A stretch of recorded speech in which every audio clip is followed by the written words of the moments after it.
குலத்தை காக்க குலசாமி கேட்குற காணிக்க. என்னுடைய குலம், என்னுடைய குடும்பம், என்னுடைய தலைமுறை, என்னுடைய வாரிசு எல்லாத்தையும் காத்து நிற்கிறதுக்கு அந்த சாமி, நம்ம சாமி கேட்குற காணிக்கை என்ன? அதான் இன்னைக்கு அறிவு நண்பர்கள்ட்ட பகிர்ந்து கொள்ள ஆசைப்படுறேன்.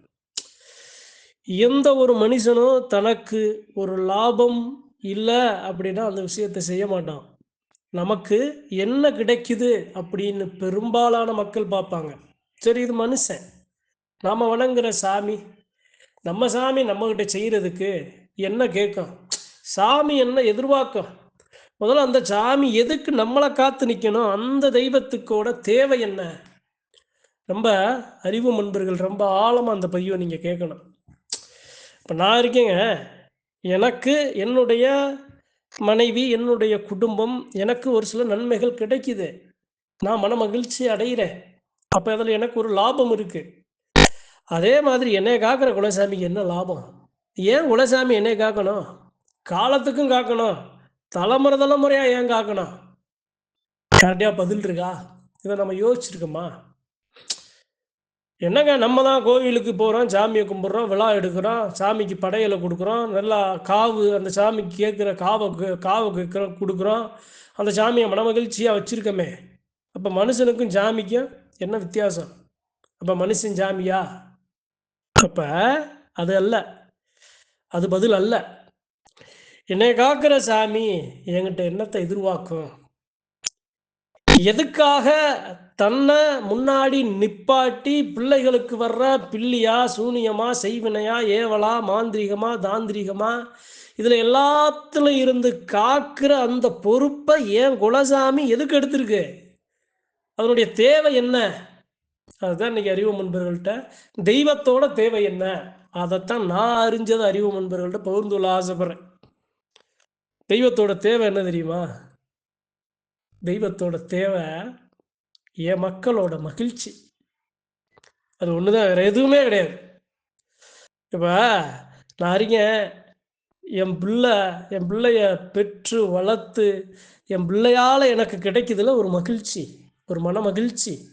என் பிள்ளை பேசுகிறது, சிரிக்கிறது, படிக்கிறது, நல்லா அறிஞனாகிறது, நல்ல சான்றோன் ஆகிறது, அது மாதிரி நான் பார்க்கும்போது என் பிள்ளை என்னைய வளர்க்கும், என்னைய காலத்துக்கும் கடைசி வரைக்கும் கஞ்சி ஊற்றும்னா நினச்சி நான் என் பிள்ளைய வளர்க்குறேன் இல்லை. அப்போ நான் என் பிள்ளைய பார்க்கும்போது எனக்கு கிடைக்கும்ல ஒரு மகிழ்ச்சி, ஆத்தாளுக்கும் பிள்ளைக்கு இருக்கும்ல அந்த அன்பு, அந்த மகிழ்ச்சி கிடைக்கும்ல, அந்த ஆத்தாளுக்கு கிடைக்கும்ல அந்த மன மகிழ்ச்சி. அந்த மகிழ்ச்சிக்காக ஒன்று மட்டுமே குலதெய்வம் இத்தனையும் நம்ம மக்களுக்கு, குல மக்களுக்கு செய்யுது. அது என்னங்க மகிழ்ச்சி? அந்த மகிழ்ச்சி என் மூலமாக வர்ற மகிழ்ச்சி என் சாமியே அது என்ன கொடுக்க போகுது? என் சாமிக்கு அதனுடைய தேவையை நிறைவேற்ற போகுதா அப்படின்னு கேட்கலாம். சரி, ஏன் குலசாமி அப்படிங்கிறது உருவானது காரணம் என்ன அப்படின்னா, தன் உயிரை மாய்த்து தன் மக்களை காத்து நின்றதால் அந்த தெய்வம் குலதெய்வமாக, குலதெய்வ சக்தியாக உயிரெடுக்கப்படுகிறது, உயிர்த்தலப்படுகிறது. இப்போ நான் இருக்கேன், என் கும்பல 10 பேர் இருக்காங்க, 100 பேர் இருக்காங்க. இந்த 100 பேர் நல்லதுக்கும் நான் முன்னாடி நான் செத்தாலும் பரவாயில்ல, இந்த 100 குடும்பம் நல்லா இருக்கணும்னு என் உயிரை நான் கொடுக்குறேன்ல, அதுதான் என்னை ஒரு சக்தியாக இந்த பிரபஞ்சத்தில் நிலைநிறுத்தி வைக்கிறது. புரியும்னு நினைக்கிறேன்.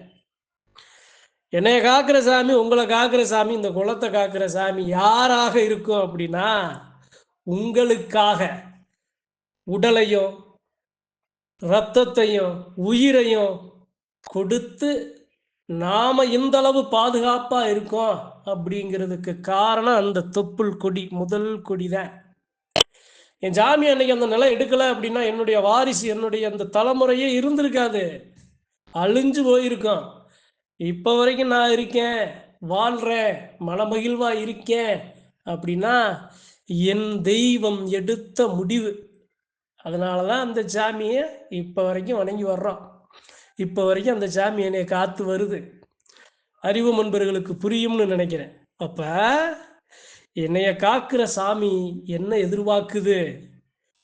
ஏன் பிள்ளைய நல்லா இருக்கா, நீ நல்லா இருந்தா போதும் அப்படின்னு மன மகிழ்வோடு அந்த எல்லையில் காத்து நிற்கிது பாருங்க. அது ஒண்ணுதாங்க நம்ம சாமிக்கு நாம திருப்பி கொடுக்கறது. முதல்ல புரிஞ்சுக்கிறோம். இப்ப நான் போறேன் சாமியை கும்பிட்றேன்னா என் குலசாமிக்கு நான் என்னத்தை கொடுக்குறேன்? நான் ஒரு தேங்காய் வாழைப்பழம், ஒரு பத்தி சூடம், திருவிழா நேரத்தில் என்னால் முடிஞ்ச காணிக்கையை கொடுக்குறேன். நல்லா கெடா 100 கெடா 1000 கெடா கூட வெட்டுறேன். நல்லா சாமிக்கு நிறக்க சைவ தெய்வம்னா சைவ படையில் போடுறேன், அசைவ தெய்வம்னா அசைவ படையில் போடுறேன். அதிலலாம் அந்த சாமியை நம்ம மகிழ்ந்த முடியுமா? அது சாமி நினைச்சா அது எங்கே வேணாலும் கிடைக்குமே. நம்மளை காக்கிற சாமி நம்ம கொடுத்து தான் வாங்கணுமா? தெய்வம் எங்கே வேணாலும் எடுத்துக்கிறோமே, எங்கே வேணாலும் அதனுடைய தேவையை நிறைவேற்றிக்கிறோமே. எந்த எல்லைக்கு எங்கே போனாலும் அதனுடைய சகல தேவைகளை நிறைவேற்றி கொள்ள முடியுமே. அப்ப அதல்ல உண்மை. சாமியாடி வரும் மக்கள், அறிவு நண்பர்கள், இதை நல்லா நீங்க தெளிவா உள்வாங்கிக்கிறணும். அப்ப எதையுமே எதிர்பார்க்காம என்னுடைய பிள்ளைகளோட நலனை, என் கும்பப்பா, என் பிள்ளையப்பா, என் வாரிசு விருத்தியப்பா, அந்த அன்னோன்யம், அந்த அன்பு உங்க கும்புல இருக்க எல்லா அங்காளி வங்காளி பெருமக்களுக்குள்ள இருக்கணும். அப்படியா இருக்கும் நம்ம?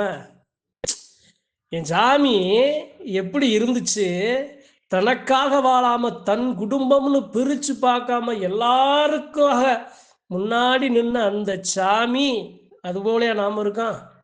அங்காளி வங்காளிக்குள்ள அப்படியா இருக்காங்க, ஒரு சில இடங்கள்ல இருக்காங்க. ஆனா முன்னாடி சிரிச்சாலும் பின்னாடி அவர்களை பத்தி நாம என்னென்னலாம் பேசுறோம். அவர்கள் நமக்கு நல்லது செய்கிறாங்க, கெட்டது செய்கிறாங்க, நம்மளை விரும்புகிறாங்க, வெறுக்கிறாங்க, பகையை உருவாக்குறாங்க, தீய வினைகள் இதெல்லாம் நம்ம தெய்வம் எதிர்பார்க்குமா? அப்படி நாம இல்லை. அப்படி இருக்கணுங்க, அப்படி இருக்கணும். அப்படி இருந்தா தான் அந்த சாமி இன்னும் மலை போல நம்ம கிட்ட பேசுறது நம்மளால உணர முடியும், எல்லாராலையும் உணர முடியும். 100 குடும்பம் இருக்கா, 100 குடும்பத்தில் சாமியை நீ ஓ மேல வர்ற சாமி என்கிட்ட வரல, உங்ககிட்ட பேசுற சாமி என்கிட்ட பேசல, நீ உணர்ற மாதிரி நான் உணரல. காரணம் இதுதான், நமக்குள்ள அன்னோன்யம் இல்லை, நமக்குள்ள அன்பு இல்லை, நமக்குள்ள போட்டி போறாம தான் இருக்கு. அகங்காரங்களோ ஆணவங்களோ அதிகாரங்களோ அதுதான் இருக்கு. நீ நல்லா இருக்கியா, நீ பெருசா, நீ வளர்ந்துட்ட அப்படிங்கிற போட்டி போறாம இதுதான் நம்ம கிட்ட இருக்கு. அப்ப என்னுடைய தெய்வம் எல்லாருக்கிட்டையும் பேசணும், எல்லா உடம்புலையும் வரணும், எல்லா உடம்புலையும் அந்த சாமியை உணரணும். அப்படின்னா நாம் அப்படி இருக்கணும், தெய்வத்தை போல இருக்கணும். இன்றைய காலங்களில் இப்போ இருக்கிற மனுஷன் மாதிரி இருந்தால் நமக்கெல்லாம் குலசாமின்னு ஒன்று கிடைச்சிருக்காதுங்க. நமக்கு தெய்வ சக்தின்னு ஒன்று நம்ம அடைஞ்சிருக்கவே மாட்டோம். நம்மளா போய் பார்க்கணும், நமக்கு என்ன நடந்தாலும் நாம தான் சரி பண்ணணும். அது என்ன தீய வினையாக இருந்தாலும் என்ன கெட்ட நேரம் வந்தாலும் நாம தான் சரி பண்ணணும், அனுபவிக்கணும்னு போயிடுவான். ஆனா அன்றைய காலங்கள்ல நம்முடைய முன்னோர்கள் அப்படி இருந்திருக்காங்க.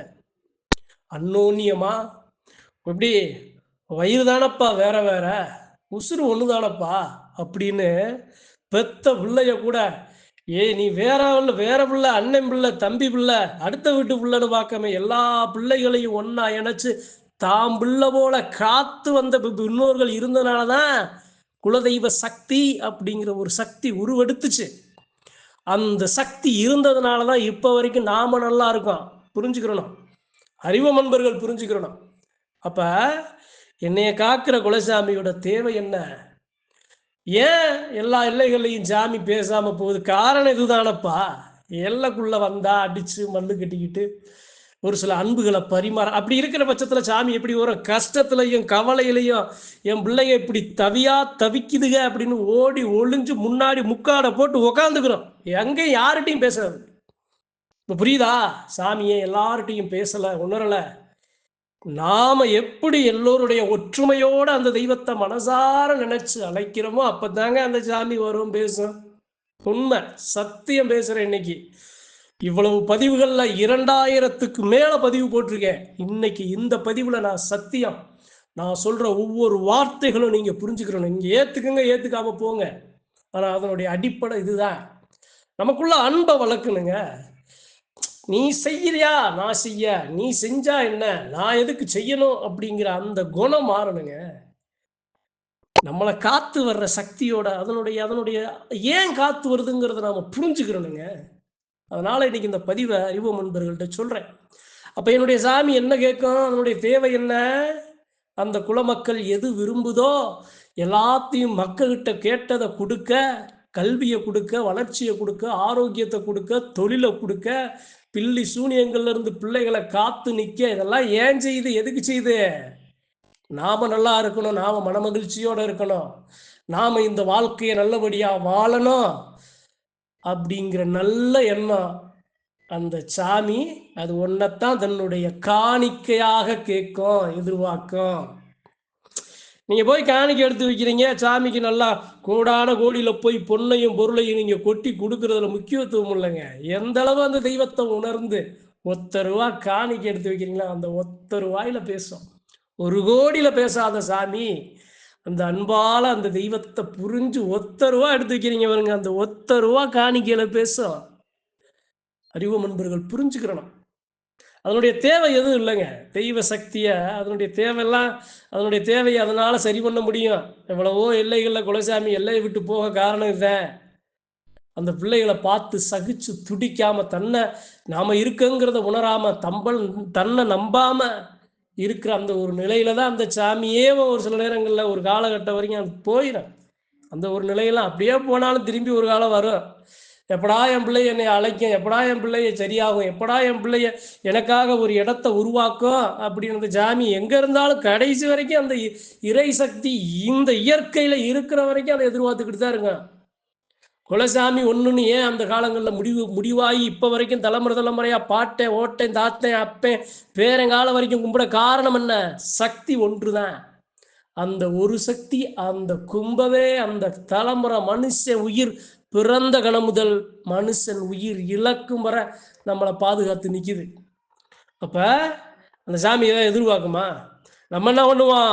அந்த சாமிக்கு எதிரா தாம் பிள்ளை தன்னுடைய வகுத்துல தன்னுடைய மாறல தன்னுடைய கண்ணுல நாமளே குத்துற மாதிரி நம்ம போய் அவன் அதை சொன்னேன் இதை சொன்னான்னு சாமிக்கு ஆகாத காரியங்களை செஞ்சு அந்த சாமியை மேலும் மேலும் புண்படுத்துவோம்.